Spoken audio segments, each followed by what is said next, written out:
రైతే రాజుగా ఉన్న ఆంధ్రప్రదేశ్ రాష్ట్రంలో రైతుల భూములను గుర్తించి పట్టాదారు పాస్ పుస్తకాలను వారి చేతుల్లోకి అందించి ఘనమైన కార్యక్రమం నేడు ఎల్కోట మండలం కల్లెంపూడి గ్రామంలో జరిగింది.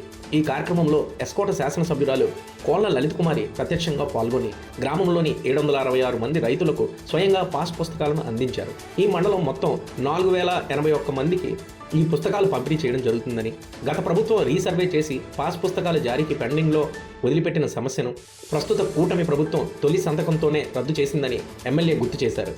రాష్ట్ర వ్యాప్తంగా జనవరి 2 నుంచి ఈ ప్రతిష్టాత్మక కార్యక్రమం పెద్ద ఎత్తున ప్రారంభమైందని, ప్రతి నియోజకవర్గంలో పండగ వాతావరణంలో ప్రజాప్రతినిధులు, ప్రభుత్వ అధికారుల సహకారంతో రైతులకు ఈ పుస్తకాలు అందజేయబడతాయి అన్నారు. ఎమ్మెల్యే లలిత్ కుమారి మరింతగా తెలియజేస్తూ, కూటమి ప్రభుత్వం ఏర్పడిన తర్వాత రైతాంగానికి మంచి రోజులు ప్రారంభమయ్యాయని, రైతులకు అన్నదాతలు సుఖీభవించేలా రాయితీలపై రుణాలు, ఉచిత విత్తనాలు అందించడం, ప్రభుత్వ ధాన్యం కొనుగోలు చేసిన 24 గంటల్లోనే రైతుల ఖాతాల్లో డబ్బులు జమ చేయడం వంటి పనులు సాఫల్యత సాధించడమే కాకుండా ల్యాండ్ టైటిల్ యాక్ట్ రద్దు చేసిన ఘనత కూడా ఈ ప్రభుత్వానిదే అని పేర్కొన్నారు.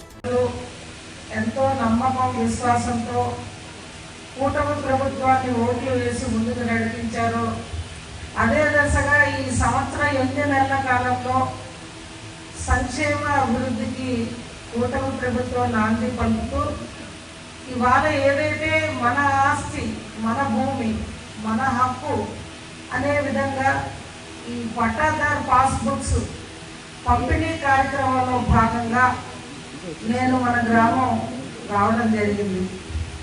మరి మన గ్రామం ఎన్నికల తర్వాత కొన్ని కార్యాల మీద వచ్చినా ఒకసారి మాట్లాడుకుంటే గ్రామాల్లో రీసర్వే అని చెప్పి ఆనాటి ప్రభుత్వం మొదలు పెడితే ఆనాటి జరిగిన తప్పులను సరిచేస్తూ ఈనాటి కూటమి ప్రభుత్వం రీసర్వేని మరలా పునరావృతం చేస్తూ ఎక్కడైతే కొన్ని పొరపాట్లు గ్రామాల్లో జరిగాయో వాటన్నిటినీ కూడా సరిచేసి ఇవాళ ఈ పాస్బుక్స్ అనేవి రాష్ట్ర వ్యాప్తంగా కూడా మంజూరు చేయడం జరిగింది. మన ఆస్తికి రాజసింహం 3 సింహాలు ముద్ర వేసి కూటమి ప్రభుత్వం రాజముద్రతో మన ఆస్తులకి ఒక రక్షణ కల్పిస్తూ, ఒక భరోసాని ఇస్తూ ఇవాళ ఈ పాస్బుక్స్ అనేవి ఇవ్వడం ఇది ఎంతో హర్షదాయకం అని చెప్పి రైతుల తరపున నేను ప్రభుత్వాన్ని కొనియాడుతున్నాను. మరి మనం అందరం చూస్తున్నాం, ఇవాళ ఎన్నో ఒడిదొడుకులు ఉన్నాయి రాష్ట్రంలో.